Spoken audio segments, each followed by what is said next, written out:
Hello students, कैसे हैं सब लोग। बेटा लास्ट टाइम हम लोग वेक्टर के बारे में कुछ जान रहे थे। वेक्टर वेक्टर के अंदर हम लोग थे यूनिट वेक्टर पर। यूनिट वेक्टर, बेटा यूनिट वेक्टर क्या होता है, तो हम लोग यूनिट वेक्टर क्या होता है उसको डिनोट कैसे करते हैं। सपोज कोई भी एक लेटर लिया हम लोगों ने ए, और उसके ऊपर अगर हम लोग कैप लगा दें, यानी ए के ऊपर कैप लगा दिया, तो ये क्या बन गया बेटा, ए कैप। नहीं सर, मैं तो पी वेक्टर की बात कर रहा हूं, और पी के ऊपर अगर कैप लगा दूं तो ये क्या बन जाएगा, पी कैप। यानी unit vector A and unit vector P.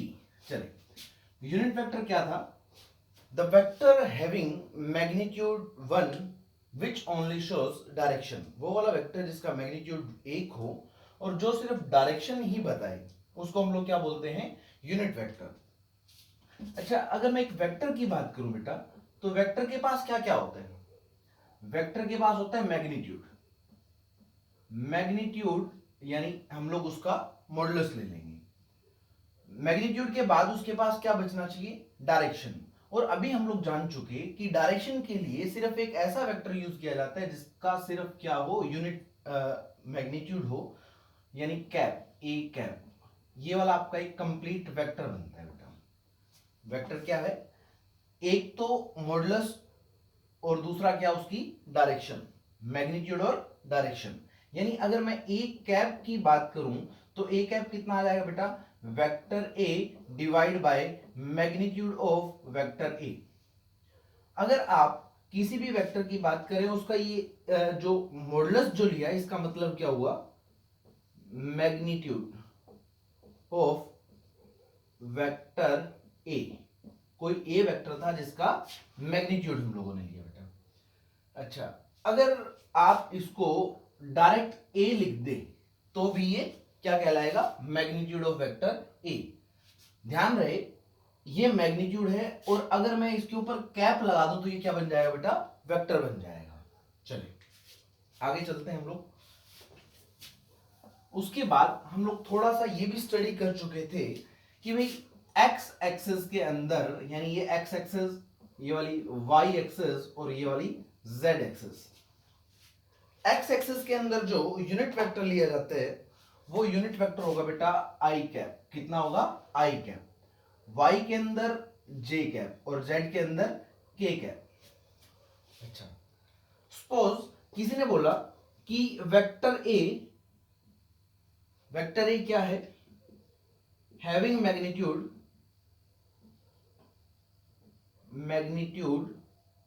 3 in the direction of x axis. किस डायरेक्शन में बेटा, एक्स एक्सिस के अंदर, तो उसको प्लॉट करना है। तो रही बात, प्लॉट करते टाइम हम लोगों को ध्यान रखना है कि एक्स एक्सिस के अंदर चलना है, कितना चलना है, मैग्नीट्यूड कितना होना चाहिए, 3। यानी 1 2 3, यानी ये वाला जो वेक्टर है, ये कंप्लीट वेक्टर यहां से लेकर यहां तक, ये वेक्टर, ये वाला वेक्टर क्या कहलाएगा अपने आप को, ए वेक्टर। क्लियर। अच्छा, दूसरी बात, इसको हम लोग लिखेंगे कैसे, इसका मैग्नीट्यूड कितना है, 3। डायरेक्शन को किस डायरेक्शन में बेटा, एक्स एक्सिस के अंदर, और एक्स एक्सिस के अंदर जो यूनिट वेक्टर है वो कितना लिया जाता है आपका, आई कैप। क्लियर। चले, तो ये vector A is equal to 3 I cap कैसे रिप्रेजेंट हुआ हम लोग देख चुके हैं। यहां पे एक क्वेश्चन नोट करते हैं हम लोग।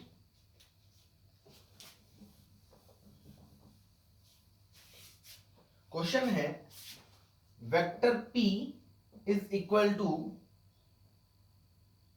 -3 आई कैप, इसको रिप्रेजेंट करो।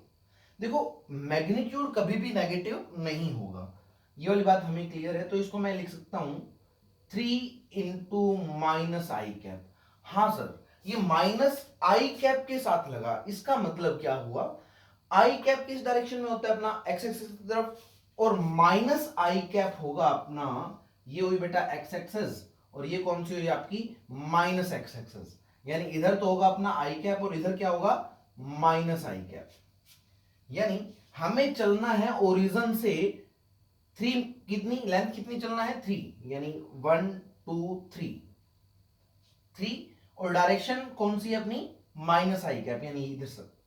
इस वेक्टर को मैं लिख दूंगा पी वेक्टर। और ध्यान रहे किसी भी वेक्टर को आप उठाकर कहीं पर भी लेकर जा सकते हैं स्पेस के अंदर। कंडीशन क्या है कि हम लोग ना तो उसका मैग्नीट्यूड चेंज करेंगे और ना ही उसकी डायरेक्शन चेंज करेंगे। क्लियर? चलिए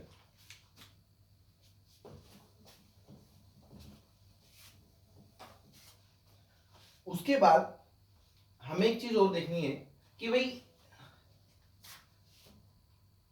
वेक्टर को ऐड कैसे करते हैं हम लोग। How to add a vector.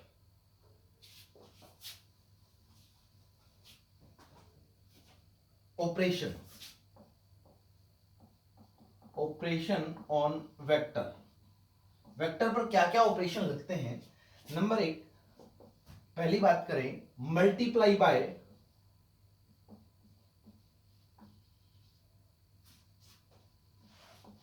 Any number. अगर मैं किसी नंबर से उसको मल्टीप्लाई करता हूं तो क्या होगा। जैसे वेक्टर ए गिवन है, किसने बोला कि इसको 2 से मल्टीप्लाई करो, मल्टीप्लाई विद 2, तो कितना कितना हो जाएगा बेटा ये 2 इंटू वेक्टर ए। क्लियर? चले जैसे वेक्टर ए था अपना, सपोज क्वेश्चन के अंदर गिवन है vector A is equal to 3i cap. कितना है 3i cap. Now multiply it by a number 2। तो इसको 2 से मल्टीप्लाई करूंगा तो क्या लिखा जाएगा 2 ए वेक्टर इज इक्वल टू इधर भी कितना 2 इंटू 3i कैप। क्लियर? तो ये हो जाएगा अपना 6i कैप। क्लियर? चलिए किसी नंबर से अगर हम लोग मल्टीप्लाई करते हैं तो कोई दिक्कत नहीं है, बट अगर मैं दो वेक्टर्स को मल्टीप्लाई करूंगा तो हमें दो मेथड यूज करने पड़ेंगे, एक डॉट प्रोडक्ट दूसरा क्रॉस प्रोडक्ट। चलिए तो मल्टीप्लाई करने के दो तरीके हमारा कौन कौन सा, डॉट प्रोडक्ट, दूसरा कौन सा था अपना क्रॉस प्रोडक्ट। ये कब होगा बेटा, अगर वेक्टर को वेक्टर से ही मल्टीप्लाई करना हो तब। चलिए नेक्स्ट ऑपरेशन है अपना एडिशन। दो वेक्टर को अगर हम लोग ऐड करेंगे तो उसको अलजेब्रिक रूल से ऐड नहीं कर सकते, उसके ऊपर हम लोगों को कुछ रिजल्ट बनाना पड़ेगा, उसी के अकॉर्डिंग हम लोग उसको ऐड कर सकेंगे। वो अभी हम लोग देखते हैं। सबसे पहले हम लोग बात करेंगे पैरेललोग्राम लॉ का। ठीक है, चलिए एडिशन करना सीखेंगे बेटा। उससे भी पहले एक छोटी सी बात, सपोज एक तो ये वेक्टर ए है और दूसरा वेक्टर ये वाला वेक्टर सपोज कितना है अपना p, या फिर इसको b भी लिख सकते हैं, नो डाउट, कोई भी नाम देख सकते हैं हम लोग इसको। ये क्या हुई बेटा इसकी टेल, ये क्या हुआ इसका हेड। और वेक्टर b की बात करूं तो ये इसकी टेल और ये इसका हेड। हमें पूछा गया एंगल बिटवीन टू वेक्टर्स, दो वेक्टर्स के बीच के एंगल की बात करनी है। जब भी हमें एंगल की बात करनी पड़े तो एक बात ध्यान रखना, इन दोनों वेक्टर यानी इन दोनों की बात करनी है हम लोगों को, तो इन दोनों वेक्टर्स के जो टेल हैं उनको मैच करना है, इन दोनों वेक्टर्स की टेल को मैच करना है। वेट बेटा, इन दोनों वेक्टर्स की क्या मैच करनी है, टेल। जैसे मैंने यहां से उठाया वेक्टर ए, ध्यान रहे इसका जो मैग्नीट्यूड है वही रहना चाहिए, डायरेक्शन भी कैसे रहनी चाहिए सेम, तभी मैं इसको वेक्टर ए लिख सकता हूं। ठीक है, अब इसकी टेल और इसकी टेल दोनों को जोड़ना है। कैसे जोड़ना है, कैसे भी जोड़ो, यानी इसको उठाओ और यहां पर रख दो, वेक्टर बी को उठाओ और यहां पर रख दो। यहां पे मैंने वेक्टर बी को उठाया और ऐसे रख दिया। देखो वेक्टर बी की बात करूं तो हॉरिजॉन्टल से कुछ एंगल पर है, तो यहां से देखा उतना ही एंगल लेना है, डायरेक्शन चेंज नहीं करी। जो मैग्नीट्यूड यहां पर था वही मैग्नीट्यूड हम लोगों ने यहां पर लिया है, यानी ये वाला वेक्टर कौन सा कहलाएगा बेटा, वेक्टर बी। अब यहां पर दो एंगल बनते हैं, एक तो ये वाला एंगल छोटे वाला और एक ये बड़े वाला, तो हमें कौन सा लेना है, छोटे वाला एंगल। तो डेफिनेशन लिखें, एंगल बिटवीन टू वेक्टर्स, तो हम लोग अपनी भाषा में लिखेंगे दोनों वेक्टर्स को टेल से कनेक्ट कर दें, दोनों वेक्टर्स को टेल से कनेक्ट कर दें, उसके बाद जो छोटे वाला एंगल बनेगा वही एंगल क्या कहलाएगा, एंगल बिटवीन टू वेक्टर्स। लिखें, the angle between two vector is the smaller angle when the both are connected by tail। चलिए इसका यूज बहुत होगा बेटा, है ना, आगे जो भी ऑपरेशन करेंगे उसके अंदर हम लोगों को दो वेक्टर के बीच का एंगल निकालना जरूरी होगा। तो एक छोटा सा क्वेश्चन एंगल पे करके देखते हैं हम लोग। सपोज ये वाला वेक्टर है अपना ए, और यहां पर एक वेक्टर और गिवन है हम लोगों को एस वेक्टर, और ये वाला एंगल जो है, ये वाला एंगल गिवन है हम लोगों को 120 डिग्री। क्वेश्चन में पूछा गया find angle between vector A and vector S. चलिए तो क्या आंसर आएगा इसका, अपने माइंड में क्या चल रहा है, 120, अपने माइंड में क्या चल रहा है 120। सर आसानी से दिख रहा है हम लोगों को कि दोनों वेक्टर के बीच का एंगल कितना गिवन है 120, बट ये गलत है। कैसे गलत है बेटा, मैं इस वेक्टर की बात करूं ए की, तो इसकी टेल और वेक्टर एस की टेल क्या कनेक्टेड है, नहीं ना। तो सबसे पहला जो काम है, इन दोनों की टेल को क्या करना पड़ेगा, कनेक्ट। यानी इस वेक्टर को उठाकर मैं आगे शिफ्ट कर दूं तो कोई दिक्कत नहीं, दिक्कत क्यों नहीं, क्योंकि मैं उसी डायरेक्शन में जा रहा हूं और उतना ही मैग्नीट्यूड लेकर जा रहा हूं। देखिए इसको मैं आगे मूव करवा दिया, जितना मैग्नीट्यूड यहां पर था वही मैग्नीट्यूड मैंने यहां पर लिया है। डायरेक्शन जो एक्स एक्सिस की तरफ थी अभी भी उतना ही एक्स एक्सिस की तरफ है, यानी इस वेक्टर को मैंने क्या बोल दिया, वेक्टर ए। अब देखो इसकी टेल और इसकी टेल कनेक्टेड है, हाँ जी। अब इन दोनों के बीच में दो एंगल बन रहे हैं, इसको हटा दूं बेटा मैं,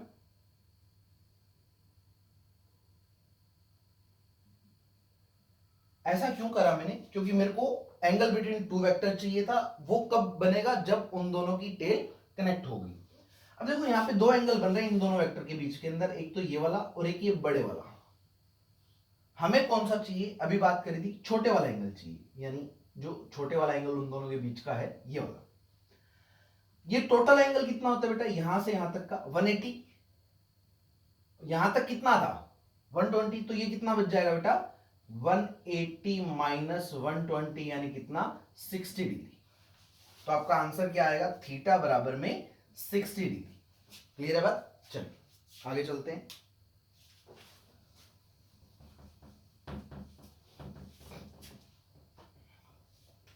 आगे हम लोग ऐड करने का एक फंडा देखते हैं, addition of vectors by parallelogram लो।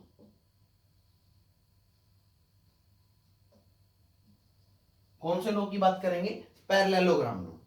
अच्छा पैरेललोग्राम क्या होती है बेटा, जिनकी दोनों आमने सामने वाली दोनों साइड जो है वो क्या हो, पैरेलल, यानी ये वाली इसके पैरेलल, ये वाली इसके पैरेलल। क्लियर है, चलिए एडिशन किस किस का करना है, vector A and vector B. हमें गिवन है कौन कौन से वेक्टर ए हैं और कौन कौन से वेक्टर बी हैं। सपोज ये वाला वेक्टर गिवन है अपने को वेक्टर ए, और एक वेक्टर और गिवन है जो कि हॉरिजॉन्टल से थीटा डिग्री पर है। कितने एंगल पर, थीटा डिग्री पर। तो सबसे पहला काम क्या है हम लोगों का, इनको क्या करना है, टेल से कनेक्ट करना है।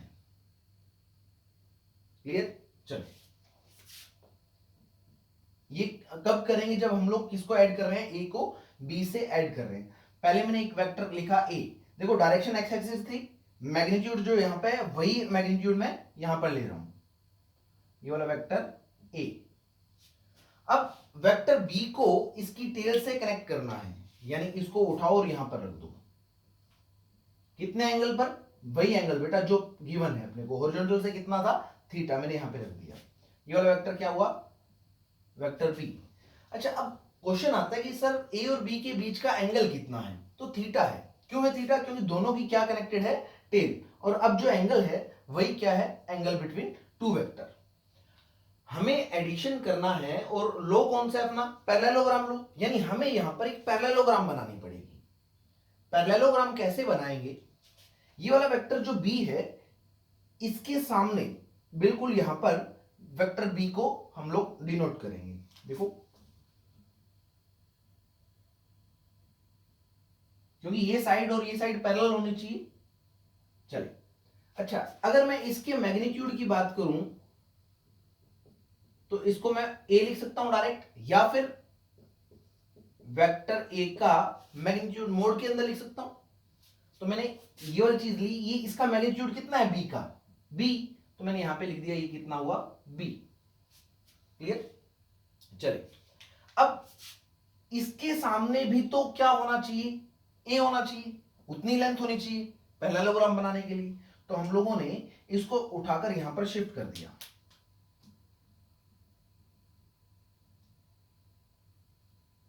ठीक है, ये लेंथ कितनी थी अपनी ए, तो ये भी कितनी होनी चाहिए, ए, यानी इसका मैग्नीट्यूड ए, तो इसका भी कितना आएगा बेटा, ए। अब इन दोनों का एडिशन कौन सा होगा, पैरेललोग्राम बनने के बाद अगर मैं इनके डायगोनल को जोड़ दूं, ध्यान से सुनना, पैरेललोग्राम बनने के बाद अगर मैं इनके डायगोनल्स को जोड़ दूं, तो जोड़ने के बाद ये जो वेक्टर बनेगा,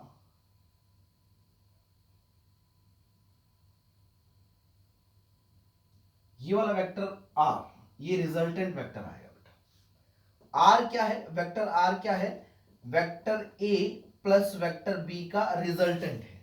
आर क्या है, वेक्टर ए और वेक्टर बी का रिजल्टेंट है।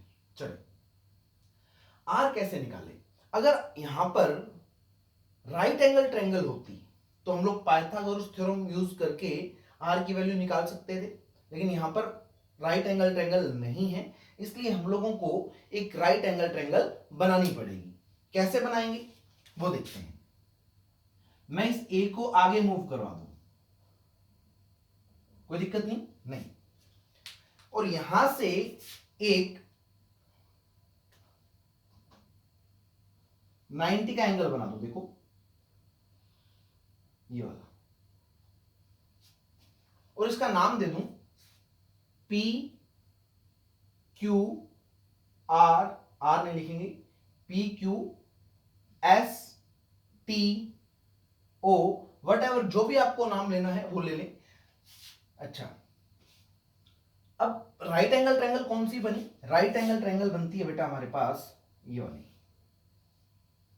P T S. चलिए, यानी ये राइट एंगल ट्रायंगल हम लोगों ने लिख ली। अब क्या हमें इनकी कुछ वैल्यूज का पता है क्या, अगर मैं ये वाला एंगल बोल दूं अल्फा, सर ये तो थीटा था, थीटा नहीं है, थीटा किस किस के बीच का एंगल है, वेक्टर ए और वेक्टर बी के बीच का एंगल।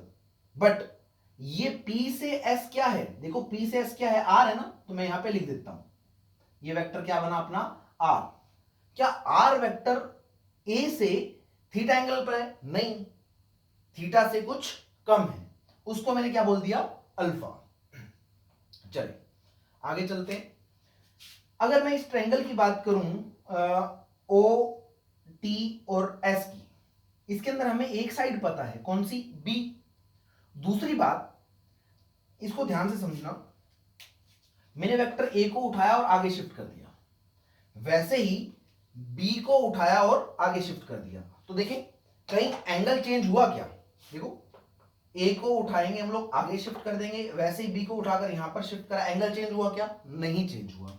यानी ये वाला जो एंगल है ना, ये वाला अब भी कितना है, थीटा, ये वाला अब भी कितना है, थीटा। चलिए, अब थीटा एंगल है और एस टी अगर मेरे को पता करना है, एस टी क्यों पता करना है, क्योंकि इसके अंदर एस टी आ रहा है ना। थीटा के सामने वाला क्या होता है बेटा, परपेंडिकुलर, और जहां पर 90 का बना हो क्या होगा, बेस, और ये आर क्या हो जाएगा आपका, हाइपोटेन्यूज। यानी एस टी जो है वो है अपना परपेंडिकुलर, निकालना जरूरी है ना। तो कैसे निकालेंगे, देखिए मैं छोटी ट्रायंगल लेता हूं बेटा, छोटे वाली ट्रायंगल। कौन सी है छोटे वाली ट्रायंगल, ये वाला ओ, ये वाला टी और ये वाला एस। ये वाला लेंथ कितनी थी, बी। ये वाला एंगल कितना है, थीटा। अगर मैं बोलूं कि पंडित बद्री प्रसाद हर हर बोले, सही बात है। थीटा के सामने वाला क्या होगा अपना, परपेंडिकुलर, यानी हमें परपेंडिकुलर निकालना है। और पता क्या है हमें, हमें पता है बेटा ये वाला बेस और ये वाला क्या अपना, हाइपोटेनियस। परपेंडिकुलर निकालना है, गिवन क्या है, हाइपोटेनियस। तो परपेंडिकुलर और हाइपोटेनियस कहां आ रहे हैं, देखो ये रहा परपेंडिकुलर, ये रहा हाइपोटेनियस, यानी कहां आएगा, साइन के अंदर आ जाएगा अपना।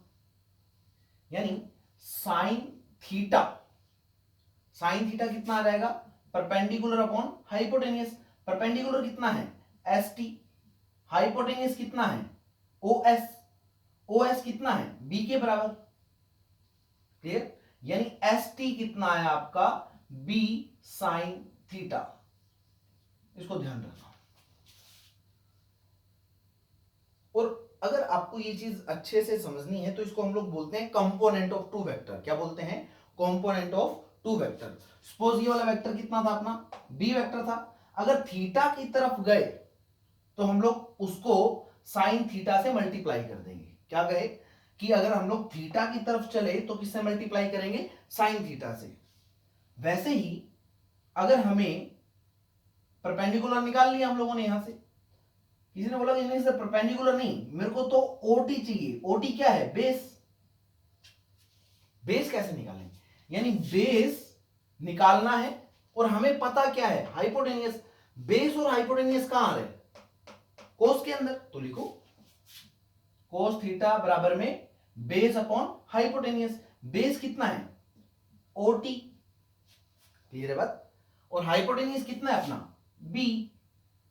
तो ओटी कितना आ जाएगा बेटा, ओटी आ जाएगा बी कोस थीटा। ये चीजें नोट भी कर ले साथ ही साथ। इनको बोलते हैं हम लोग कंपोनेंट ऑफ टू वेक्टर्स। देखें समझे, जैसे ये वाला वेक्टर था अपना बी और ये वाला एंगल कितना था अपना, थीटा। अगर मैं इस बी वेक्टर का कंपोनेंट लूं थीटा की डायरेक्शन में तो कितना लिखेंगे, देखना थीटा की डायरेक्शन में लिखेंगे तो लिखेंगे B sine theta, sorry B cos theta, B cos theta. और थीटा के अपोजिट चले यानी ये वाला कंपोनेंट, ये लिखेंगे हम लोग बी साइन थीटा।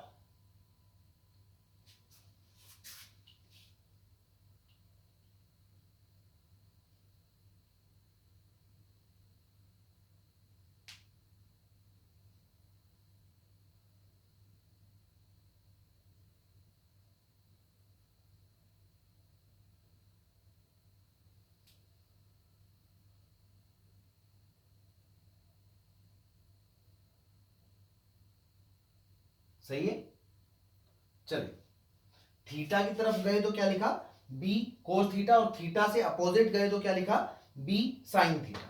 चलिए अब ध्यान से समझना, ये वाली लेंथ आ गई क्या, हाँ जी सर। ये क्या है, एस टी। एस टी कितना है, एस टी आया बी साइन थीटा। इसको लिख दे बी साइन थीटा। और ये वाली लेंथ कितनी थी, बी कोस थीटा। बट हमें तो पी से टी तक चाहिए ना, पी से ओ तक कितना है, ए, और ओ से टी तक कितना है, बी कोस थीटा, यानी ए प्लस बी कोस थीटा। और हमें क्या निकालना था, हाइपोटेनियस, यानी क्या, आर। तो आर वेक्टर जो आएगा, अच्छा एक चीज पाइथागोरस थ्योरम अगर आपको याद हो, नहीं हो तो यहां से नोट डाउन कर लें। हाइपोटेन्यूज का square is equal to base square plus perpendicular square, यही होता है। हाइपोटेन्यूज कितना है, आर, तो वेक्टर आर का मैग्नीट्यूड लें, उसका क्या कर दें, स्केयर कर दें, इज इक्वल टू बेस कितना है, बेस है अपना a plus B cos theta, इसका क्या करना है बेटा, स्केयर, प्लस परपेंडिकुलर कितना है, थीटा के सामने वाला परपेंडिकुलर होता है, यानी अल्फा के सामने वाला क्या हुआ, परपेंडिकुलर, यानी कितना, b साइन थीटा, इसका भी क्या करना है अपने को, स्केयर करना है। चलिए इसको सोल्व करें, तो r वेक्टर का जो मैग्नीट्यूड आएगा, इधर क्या था अपना स्केयर, तो उधर जाएगा तो क्या बन जाएगा, रूट। अच्छा इसका स्केयर खोलूं तो क्या आ जाएगा, a square plus B square cos square theta plus 2ab cos theta plus b sine theta का स्केयर कितना रहेगा बेटा, b square sine square theta. Clear है। चलिए अब इनको ध्यान से समझें, ये वाली टर्म और ये वाली टर्म, इन दोनों में क्या कॉमन है, बी स्केयर कॉमन है। चल देखते हैं, a square plus B square common ले लें, क्या बच जाएगा, कोस स्केयर थीटा, उधर से क्या बचा बेटा, sign square theta plus 2ab cos theta, क्या बच जाएगा, 2ab कोस थीटा। अच्छा sign square theta plus cos square theta की वैल्यू हम लोगों को पता है कितनी होती है, 1, यानी सारी टर्म कितनी हो जाएगी अपनी, 1। ट्रिग्नोमेट्री की हेल्प से याद रखना, क्या बोला मैंने, sign square theta plus cos square theta, इसकी वैल्यू होती है 1। ये ट्रिग्नोमेट्री का रिजल्ट है, हमें याद रखना है। तो वेक्टर आर का जो मैग्नीट्यूड आया वो कितना आ जाएगा बेटा, ए स्केयर प्लस बी स्केयर, ये कहां गया, इसकी वैल्यू तो 1 थी, 1 से मल्टीप्लाई करो या ना करो, प्लस कितना क्या बचा, 2ab कोस थीटा, कितना बचा, root of A square plus B square plus 2ab cos theta. चलिए ये अपना रिजल्ट आ गया, किसका, अगर हम लोग दो वेक्टर्स को ऐड करें तो कितना रिजल्ट आएगा, a square plus B square plus 2ab cos theta. तो बेटा एक बार फिर से मैं इसको रिपीट कर रहा हूं, देखें हमें क्या करना था, वेक्टर ए और वेक्टर बी को ऐड करना था, और गिवन था कि वेक्टर ए जो है ना सपोज हॉरिजॉन्टली था, और वेक्टर बी हॉरिजॉन्टल से कितने एंगल पर था, थीटा एंगल पर, तो दोनों के बीच का एंगल कितना हुआ, थीटा डिग्री। हमें क्या काम करना है, पैरेललोग्राम बनानी है। पैरेललोग्राम कैसे बनानी थी, कि इन दोनों की क्या करनी है, टेल से टेल कनेक्ट कर दी, अब इसके सामने यानी वेक्टर बी और ए के सामने इधर क्या बनाना था, वेक्टर ए, तो ये वाली लेंथ कितनी थी बी, तो ये वाली भी कितनी हो जाएगी बी, ये वाली कौन सी है ओ एस, और ये वाली कौन सी थी पी क्यू। वैसे ही पी ओ किसके बराबर आना चाहिए था, क्यू एस के बराबर, यानी कितना ए, तो ये भी कितना ए। दूसरी बात, ये ओ एस जो है ना आर, और ओ टी इसके बीच का एंगल कितना है, थीटा, क्योंकि ओ टी किस डायरेक्शन में है, ए की डायरेक्शन के अंदर, और ओ एस किसकी डायरेक्शन में, बी की डायरेक्शन के अंदर, और उनके बीच का एंगल कितना है, थीटा।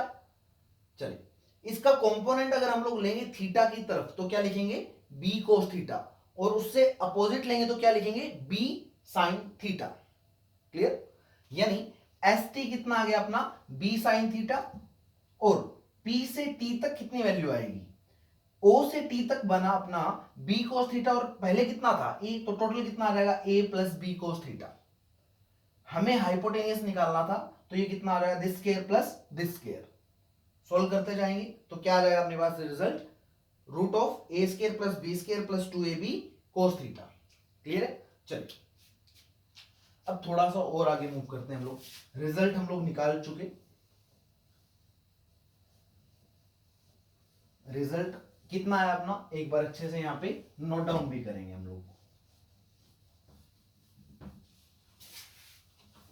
जो रिजल्ट था वो था अपना रिजल्टेंट आर। अच्छा आर क्या था अपना, vector A plus vector B, और इसका अगर मैं मैग्नीट्यूड देखूं तो मैग्नीट्यूड कितना आएगा आर का, a square plus B square plus 2ab cos theta. और ये थीटा क्या है बेटा, थीटा है angle between vector A and vector b. A क्या है, magnitude of vector a, b क्या है, मैग्नीट्यूड ऑफ वेक्टर बी। चलिए अब किसने बोला कि सर ये वाला एंगल अल्फा था, अभी आपने अल्फा लिया था ना इसको, ये अल्फा क्या है, अल्फा है angle between vector A and resultant vector R, इसकी वैल्यू बताओ। तो हम लोग एक ट्रायंगल वापस से डिनोट करेंगे यहां पे, ये ट्रायंगल कौन सी बनेगी, पी टी और एस।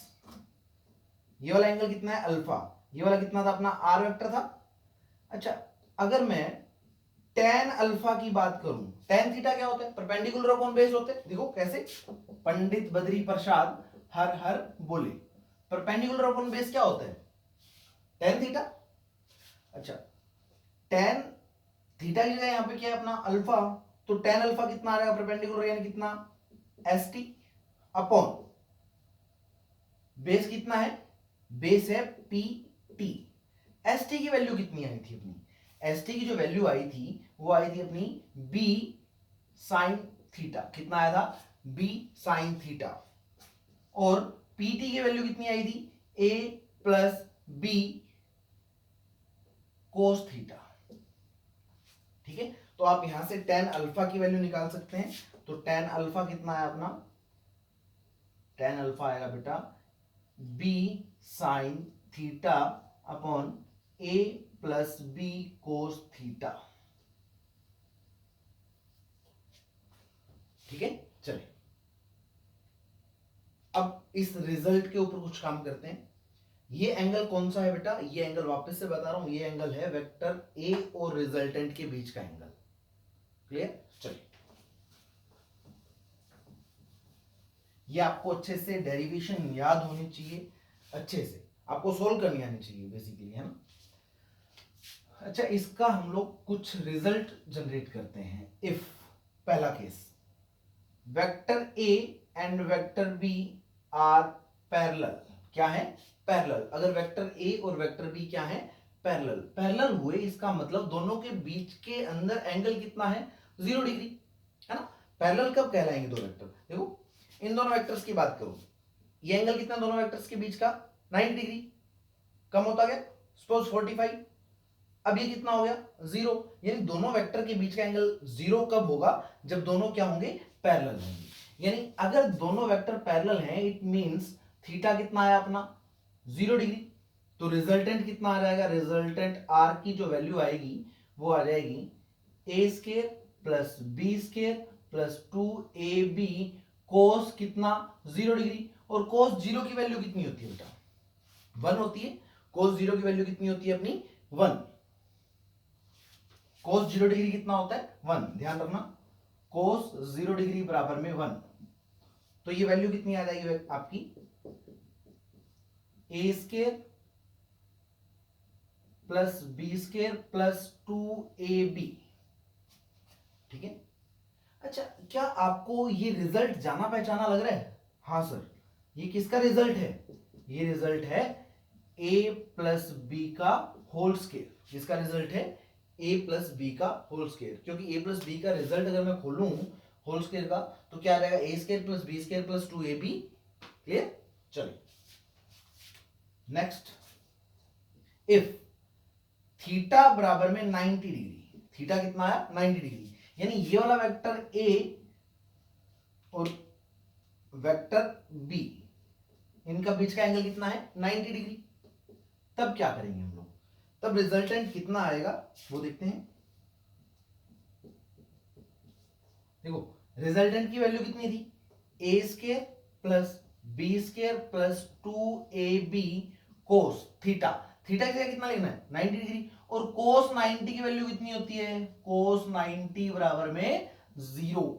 क्लियर, चलिए तो वेक्टर आर कितना आ जाएगा अपना a square plus B square plus कितना 0, यानी वेक्टर आर का जो मैग्नीट्यूड आ जाएगा वो आ जाएगा ए स्क्वायर प्लस बी स्क्वायर। इन दो वेक्टर जो एक दूसरे के परपेंडिकुलर हैं अगर उनको ऐड करना है तो रूट करके दोनों का मैग्नीट्यूड का स्क्वायर करके ऐड कर देंगे डायरेक्टली। क्लियर, ये छोटे छोटे ट्रिक्स थे याद रखने के लिए कि हम लोगों को क्या करना है अगर डायरेक्ट क्वेश्चन आ जाए तो। चलो इसके बाद की चीजें हम लोग कल करेंगे, ठीक है। Thank you.